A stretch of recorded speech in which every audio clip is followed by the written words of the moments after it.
کہ ولی کا مطلب یہاں پر سرپرست ہے تو ہمیں کوئی اعتراض بھی نہیں رہ جاتا۔ پھر آیت نمبر 31 آل عمران کی، اس میں ارشاد ہو رہا ہے کہ مومنوں کو اگر اللہ سے محبت ہے تو انہیں حضرت محمد کے بتائے راستے پر چلنا چاہیے۔ قل ان کنتم تحبون اللہ فاتبعونی یحببکم اللہ۔ ایسا کرنے سے یعنی اگر لوگ حضرت محمد کے بتائے راستے پر چلیں گے تو اللہ ان سے محبت کرے گا اور ان کے گناہوں کو معاف کر دے گا۔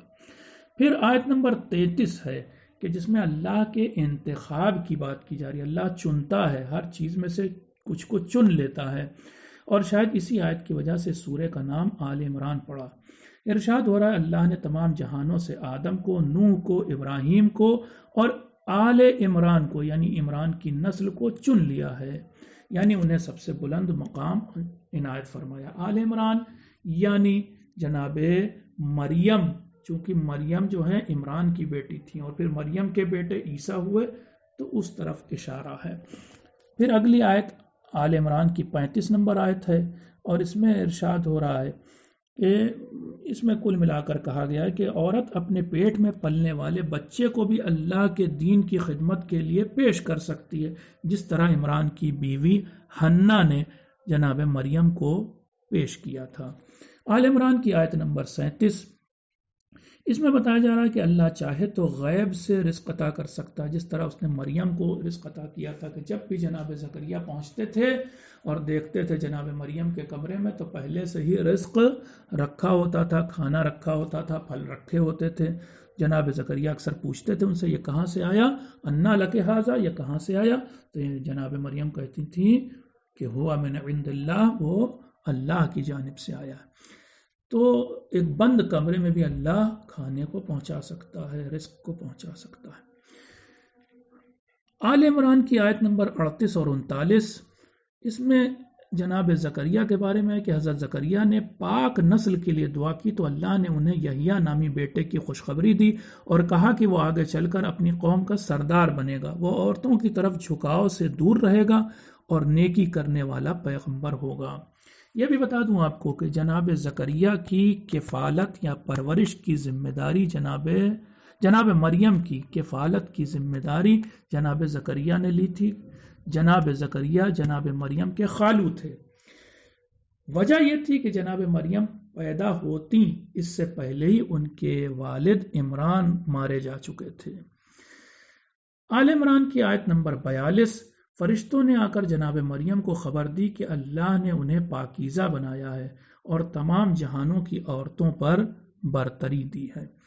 آل عمران کی آیت نمبر 45، فرشتوں نے آ کر مریم سے یہ بھی کہا کہ اللہ آپ کو ایک ایسے بیٹے کی خوشخبری دیتا ہے کہ جس کا نام عیسیٰ ہوگا۔ پھر آل عمران کی 45 سے لے کر 50 تک آیتوں میں جناب عیسیٰ کی 8 خوبیوں کا تذکرہ کیا گیا ہے۔ پہلی خوبی جناب عیسیٰ کی، وہ اللہ کا کلمہ ہوں گے۔ اب کلمہ کا مطلب یہاں پر کیا؟ یعنی اللہ کی حجت ہوں گے، یعنی ان کو بھیجنے کے بعد اللہ لوگوں کے سامنے جب انہیں بھیجے گا تو اب لوگوں کے پاس کوئی بہانہ نہیں رہ جائے گا کہ ہمیں کوئی گائیڈ کرنے والا نہیں آیا، تو وہ حجت خدا تھے۔ نمبر 2، وہ دنیا اور آخرت میں بڑی عزت والے تھے۔ اور پھر تیسری چیز جو ان کے بارے میں بتائی گئی وہ یہ کہ وہ اللہ کے بہت قریبی بندے ہوں گے۔ چوتھی، وہ جھولے میں بھی لوگوں کو سے اسی طرح بات کریں گے جس طرح بڑے ہونے کے بعد۔ پانچویں چیز، وہ نیک بندوں میں سے ہوں گے۔ چھٹی، وہ لوگوں کو کتاب و حکمت اور توریت و انجیل کی تعلیم دیں گے۔ ساتویں، وہ بنی اسرائیل یعنی یہودیوں کی طرف بھیجے گئے اللہ کے رسول ہوں گے۔ آٹھویں، وہ لوگوں سے کہیں گے کہ میں تمہارے رب کی طرف سے تمہارے لیے ایک معجزہ لایا ہوں، اور وہ یہ کہ مٹی سے چڑیا کا پتلا بنا کر جب میں اس میں پھونکوں گا تو وہ اللہ کی قدرت سے زندہ ہو جائے گا۔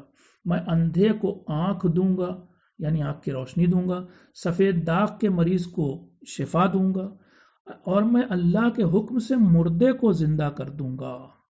یہ سب کس نے بتایا تھا؟ جناب یحییٰ، جناب عیسیٰ نے۔ ساتھ ہی میں تمہیں بتا سکتا ہوں کہ تم میں سے کس نے کیا کھایا اور کیا کچھ اپنے گھروں میں جمع کیا ہے۔